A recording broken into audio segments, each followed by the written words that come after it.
Pitch Your Passion. Right, now it's time for Pitch Your Passion. We've got two people on the line right now, each with a burning passion for something. I was about to say something random, but it isn't random to them. Now, it might be niche, it might be weird, I don't mind. I want to hear all about it. And first on the line, we have got Tony. Hello, Tony. Hello, Ron. How are you? I'm very good, thank you. Now, is this right? Am I speaking to you in Zambia? I mean, I'm not in Zambia. Yes, yeah. I'm presently sitting on a veranda looking at a Zambian forest and under a blue sky. There's some fluffy clouds, but yeah, here I am right in the middle of Africa. I mean, I know how phones work, but I still find this sort of thing amazing. How long have you been in Zambia for? So I've been connected to Zambia for about 30 years, but I've been living here constantly for the last 3.5 years. Okay. I have a son who lives here also. He lives a little distance from me. So yeah, family affair. And are you loving Zambia? Do you miss the UK at all, or is it just like Zambian fun? I don't know why I said that, but you know what I mean. Do you know what, it's Zambian fun. No, I know what you mean. Yeah, it's Zambian fun. Honestly, every now and again, you kind of like the idea of having glass in the windows and a TV screen to look at instead of a laptop screen is appealing. But yeah, the spirit and the people and the wildlife everywhere. Yeah, it's Zambian fun. It's beautiful. Zambian fun. I think it might be a catchphrase. I don't know if you want to speak to the tourist board because I just sort of freestyled that. Sounds like it could work. Can I be honest? I was trying to think of something that began with Z that would go with that. Zambian. Zambians. No, leave it. It doesn't work. Yeah. I think we peaked. Yeah, we have peaked. Yeah, and if anything, going back to it, I ruined it. Now, Tony, what is it you're pitching to me? So I'm pitching zebras. I mean, why wouldn't I? Yeah. Okay. That's my thing. All right, Tony. Pitch me zebras. Okay, so I'm a safari guide and I get to see a lot of animals, mostly the glamorous elephants and lions get people's attention. But for me, it's zebras. There's 3 main species with 6 different little variations on a theme. Every one of them is perfectly designed for its purpose. They're a beautiful animal. There's no getting away from it. The most beautiful animal on the savannah. They're brave. The males have big, thick necks and canine teeth to fight each other and protect their harems against attacks from predators. The mothers are fiercely protective of their babies. They've got ninja kicking skills and they talk to each other in their herds in a different range of barks and brays, telling them what the particular threat is. Clever. But it's those stripes, isn't it? So apart from being a distraction for the predators, those black and white stripes have lots of functions. One really cool one is that they convect air over the skin of the zebra. The black stripes moving hot air over cold air on the white create a current, keeps them hot when it's cold and cold when it's hot. They're often maligned, in fact, fat shamed, you might say, about their tummies or often mistaken for being pregnant. These animals have a big bloated tummy, but it's actually a great big sack of digestive juice and gas designed to eat all the grass that the other animals don't want to eat. So they're covering everybody's concerns.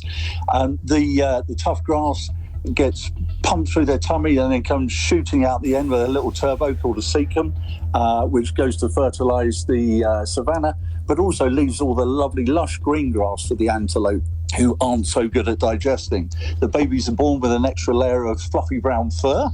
Makes them look cute, but actually that's also an adaptation to break up the outline of the babies so that they're less obvious to predators. Remember, predators see in black and white. Also, that little bit of extra fur keeps them warm when they're a little bit smaller and more vulnerable to temperatures. So they're perfect. They're design classics, and they're just a beautiful, beautiful addition to the savannah. So next time you're watching a wildlife documentary, look behind the lions, look behind the elephants, and check out those wonderful zebras. And that's about all I've got. Tony, that was unbelievable. Based on the bloated sack stuff, I think I might be a zebra. But there was so much information there. It was beautiful. Genuinely, you weren't talking for that long. I know more about zebras than I've ever known in my life. It's amazing. Really good. Yeah, thank you very much, Rob. No, that was great. If you like something, it's easy, eh? Yeah, that was great. I loved it, Tony. Thank you. Okay, Tony, please stay on the line because next on the line we have got Claire. Hello, Claire. Hello. How are you? I'm very good, thanks. How's life treating you? Very well, thank you. I'm in sunny, rainy Bedfordshire, though. Oh, not Bedfordshire. Wonderful Zambia. Yeah. Yeah. What would you, if you had the choice, Bedfordshire versus Zambia? What do you think? Zambia to see Yeah. the zebras, of course. Okay, but it's I'm close, hooked isn't it? already. Yeah, I know. It Yeah. sounded amazing, didn't it? Yes. Now, Claire, what is it you are pitching? Saxophones. Saxophones. Okay.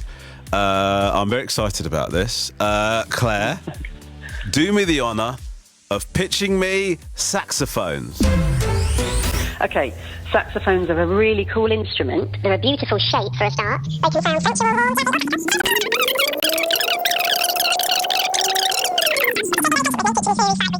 just recently I've taken grade 3 and 4 exams and passed them both with distinction, so I'm really thrilled with that.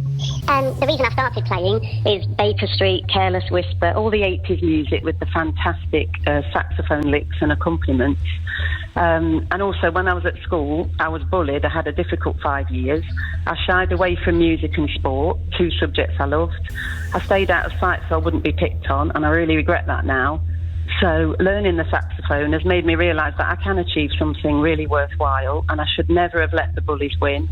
And I've also met some great people through saxophone. Derek Nash, Mike Stevens, Take That musical director, Big Nigel, Andy Stewart, Lyndon Blade, Squelchy Paul.